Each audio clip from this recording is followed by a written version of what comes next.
अस्सलाम वालेकुम गाइस, मैं इस वक्त खड़ा हूँ जी फैज़ाबाद अड्डे पे और मैंने माशाल्लाह इतना शापर लिया है चीज़ों का और मुझे बड़ी खुशी हुई है यहाँ पे ना एक चीज़ की कि ये पठान भाई हैं। कहते हैं कि पठान भाई जहाँ पे भी होते हैं पठान इज़्ज़त की लाजमी रखते हैं। मैं भी खान हूँ, ये नहीं कि मैं इन खानों की वजह से वीडियो बना रहा हूँ, लेकिन मुझे बड़ी खुशी हुई है कि इनकी ये देखिए कितनी बड़ी दुकान है। ये देखिए, आप देखें कि यकीन करें इनका रेट वही है जो चीज़ के ऊपर मेंशन किया होगा है।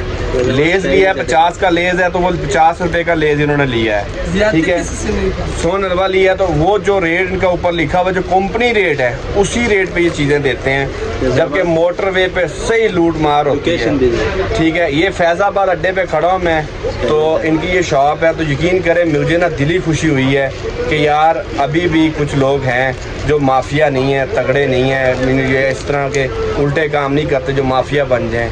इंशाल्लाह देखें जी, पठान कौम है, इंशाल्लाह हमेशा पठान कौम ने एक अच्छा व्यार दिया है, अच्छा म्यार दिया है और हर जगह पे कारोबार किया है। ये अब इसी वजह से मशहूर है कि ये एक तो दाम के पक्के, किसने का म्यार के पक्के। और खान भैया आप कुछ कहना चाहेंगे? बस मैंने यह कह रहा हूँ कि ज्यादती किसी से नहीं करते। देखें जी, इनका मैसेज है कि हमें जो ऊपर कंपनी ने रेट फिक्स किया उसमें भी प्रॉफिट है, तो फिर हम क्यों मुनाफाखोर बने।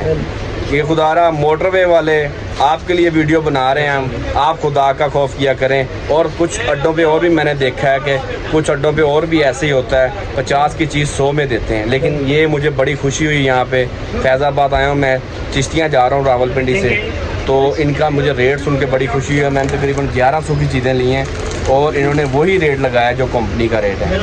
तो बाकी दुकानदारों से भी यही कहूँगा कि यार आप खुदा का खौफ किया करें, तो ये भी तो प्रॉफिट कमा रहे हैं, ये भी अड्डे में दुकान का किराया दे रहे हैं। इनका भी अड्डे में किराया बहुत ज़्यादा है, लेकिन ये भी हलाल रोज़ी कमा रहे हैं, हराम नहीं। बस अल्लाह दे रहे तो हम क्यों से।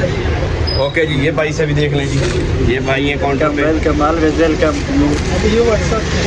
चले जी, ओके जी, खुदा हाफिज़।